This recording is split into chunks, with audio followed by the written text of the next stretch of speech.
Critical, also known as Moist Critical, Big Moist, Charlie, Charles White Jr., Penguin Z0, Mobo Insano, Jesus, and probably more, is a YouTuber slash Twitch streamer, and when it comes to content creators, he's a bit of an oddball. Surprisingly, despite the fact that he's been known by more names than a thrice-divorced stripper, his content is the normal standard fare when it comes to YouTube and Twitch, well, at least at a glance.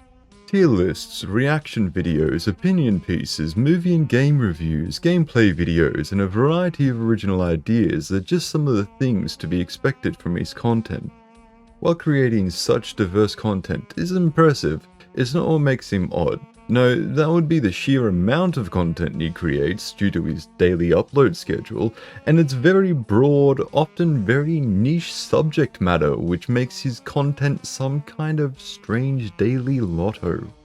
It could be him reacting to a lovely old lady being absolutely awful at cooking, random Australian news stories, the World Slapping Championship, or just videos of garbage trucks collecting rubbish. Perhaps he's making a tier list video on biblical characters, fast food pizzas, Florida men, Karens, white t-shirts, garbage trucks, obviously, and even flavored condoms. Yes, it's exactly what it sounds like. Or maybe he's speedrunning a game that looks like it was made by a handful of squirrels in Unreal Engine 0.-1, starting fake beef with the patron saint of e-girls Belle Delphine over who has the biggest adult toy collection, throwing a 30-kilogram adult toy around with a professional arm wrestler, making music with his band, or maybe just reviewing a recent movie, TV show, or game, and many other things that I'm probably forgetting about, and all of this is just what he does currently. Previously he had uploaded horrific things that would get your YouTube account deleted instantly these days, you know, the likes of softcore porn and horror of all horrors, anime music videos. Now of course it took some time for Critical to come up with this style of content creation. Personally, I think he spent most of the time studying black magic, since it's the only way I can explain how he managed to get over 1 million views on a video of him just reacting to garbage trucks. He started down the path of the dark arts when he made his first original content for YouTube in 2006, only 2 years after the platform's creation, which means he was making content years before most of us even had a YouTube account. Since let's be honest here, most of us only made a YouTube account when they made one required to see age-restricted content. That means he's been making content for 16 years at this point, which is quite frankly mental, since if his content creating career was a person, it would be of legal age in many first world countries. Wait, 2006 was 16 years ago? God, I'm old. Putting accidental dread aside, the fact that he's done this for so long really shows that he isn't making content for any other reason than the fact it's just kind of part of who he is. If it wasn't, he would have burned out a long time ago. Needless to say, I find the man fairly interesting, but if I start talking about all of his lore and personality, this is going to turn into an hour-long biographical video, and so I think I should leave this part here. It's probably for the best anyway, since most people are unable to handle the deep metaphysical effects brought on by learning about the Moistverse dark timeline. Though I suppose you are wondering why I'm making it an award.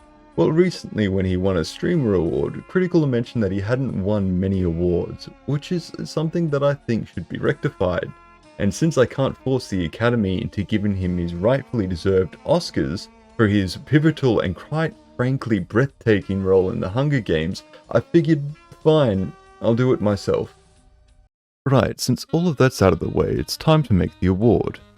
The first thing I'll need is a model. Unfortunately, there's no pre-existing model that I can use, so I'll have to make my own, which is going to be a bit rough, since I'm not much of an artist to be honest, although I do know the basics. To get started, I'll need a reference image of Charlie, so I head off to my nearest Google to find one. I think this will suffice. Now I just need to copy and paste it into Blender, and done. While it's far from perfect, it did capture his hair and long girthy neck quite well. Now to print the model, I have to save it as a .text file, which I will then send to the printer. It's always best to check the file to see if everything is in order. Luckily everything seems to be fine, so I'll send it on to the printer to start printing. One day later, and it's now time to collect the freshly printed model from the printer. Don't worry if you run out of black ink, it will just print clear. Since I'm still rather new to 3D printing, my prints rarely turn out perfect, so I have to fix and fill a few errors. Well, a lot of errors. To get rid of the larger faults, I started with a Dremel, before quickly realizing that was a horrible idea and switched to a Stanley knife. After that, my camera stopped recording, and since I'm not the brightest bulb in the box, I didn't think to check it for the next few hours. And with that footage lost to the void, I suppose I'll move on to the next step, which is one that craftsmen all across the world love. Sanding. Lots and lots of sanding. Fortunately, since I have been doing this since I was in my early teens, I'm fairly used to it.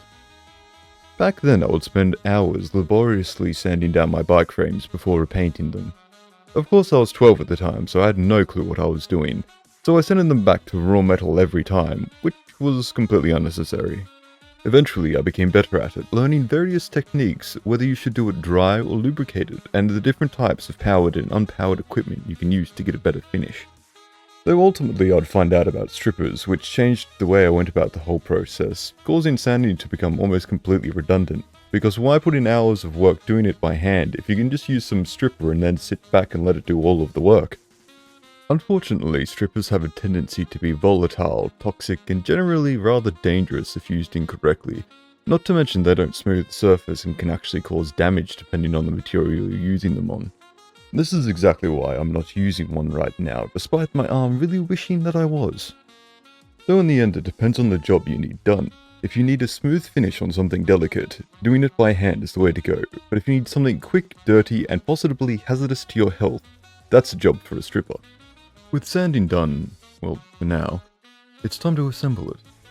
I figured aligning things by hand wouldn't be the best idea, so I made a base which I could use to align the part. I quickly scored the surfaces on each part to encourage decent bond before gluing everything together.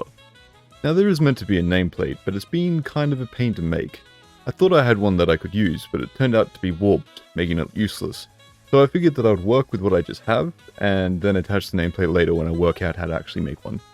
Unfortunately, the base didn't line up all the parts exactly, but that's nothing that a bunch of unnecessary work won't fix. I use UV resin mixed with baby powder to fill the gaps, which works fine as long as you don't get it wet, and it quickly smooths out most of the gaps, with no extra work required, well, except for more sanding. Have you ever decided to do a small job and then kind of gotten carried away with it? Well, you see, I had finished working on this for the day, and by the next day the nameplate had finished printing. Since attaching it was such a small thing, I decided not to record it, but when I attached it and put the award down on the table, I noticed it wobbled. This is where my ADHD kicks in, and I remember that due to the base being a bit off, the whole thing was a bit wonky. So I spent the next couple of hours working out how to level it, and I ended up using Glad Wrap, a glass shelf, and more resin to make the bottom of the award absolutely level. It was only after I had finished that I thought it probably would have been a good idea to record all of that. I also completely forgot that I couldn't get it wet and wet sanded it, causing all the previous fillings to fall out or flake off, and then I had to redo all of that, but that's kind of irrelevant. Needless to say, it looks a bit different from last time you saw it. And with all of that out of the way, it's time to start painting. To make things easier, I've made a makeshift holder out of a coat hanger so I could hold onto it with one hand without getting in the way. After I started painting, I noticed there was something wrong with my airbrush. I fixed the issue and restarted, but unfortunately the same thing happened again. And this time, after I had hung up the model, I accidentally hit it with my arm, causing it to fall to the floor. Now, if it wasn't bad enough that it's covered in the wet paint and just fell to the dirty floor of my workshop, the fall also managed to break off both pinkies and cause some fairly deep scratches. At this point, I felt like giving up because it's almost comedic how many things have gone wrong trying to make this damn thing.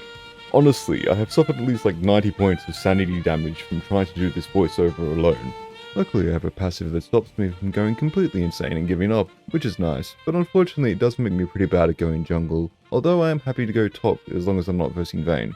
Seeing as this has reached maximum scuff and I have reached minimum sanity, I believe a change of plans is in order. Since I don't have time nor sanity to sand this for the 4th time, I decided to use the crackle paint technique to hide all the scratches and cracks from the fall. Why this technique is good at hiding imperfections is due to it taking a few layers of somewhat thick paint to work. Luckily, it's practically impossible to screw this up, and I get to use good old rattle cans. Don't get me wrong, it's still going to look pretty scuffed, because that's what happens when you don't sand stuff, but it's just not going to look as bad as it would have. Since if all surfaces look bad, it at least looks uniform, but if you have a completely smooth surface with just random scratches on it, it looks a lot worse. With the new plan in place, I start by reattaching the pinkies and laying down the first few layers of paint, and this is how that turned out. While the cracking on the back isn't the best, it's good enough, and also who really looks at the back of awards anyway? Honestly, I like it like this. But I've already bought the gold paint, so it's time to paint it gold. Well, it's certainly gold now.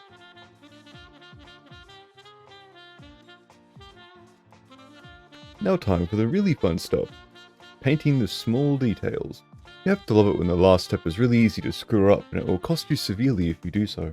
I started off trying to paint it with just standard acrylic paint, but despite my valiant efforts, it really didn't turn out the best, since my brush control is kind of, well, shite.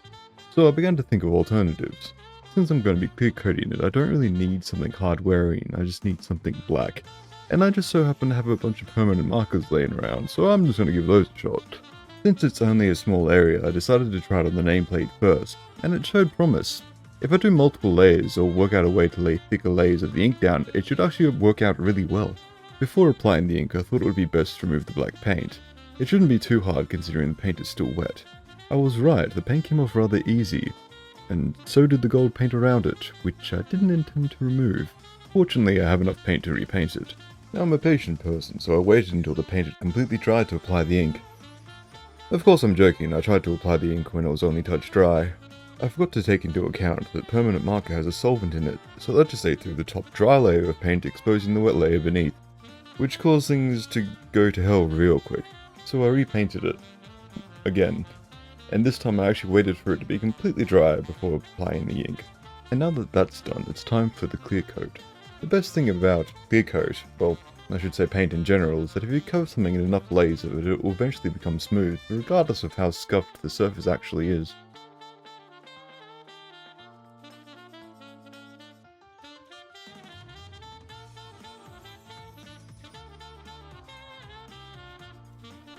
And after all of that, it's finally done, and honestly it turned out a lot better than expected.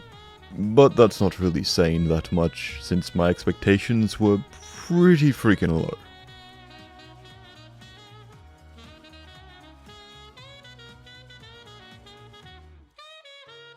Okay, forget this green screen, I'm going outside. Much better. The focus has been a pain, but I've done all I can for that. I really need to get a proper camera.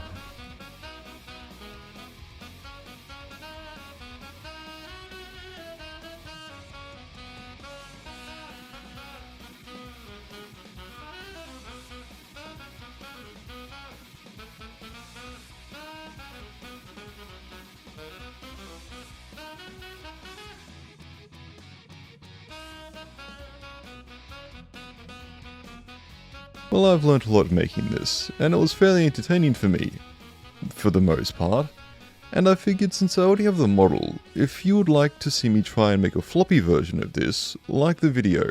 If it gets over 1,000 likes, I'll try to make one. I have no clue how to do that, so it should just be as educational as entertaining as making this one. And let's be honest here, more than one of you had this thought. And if you would like to see an extremely demonetizable tier list video, subscribe, I should be releasing one rather soon.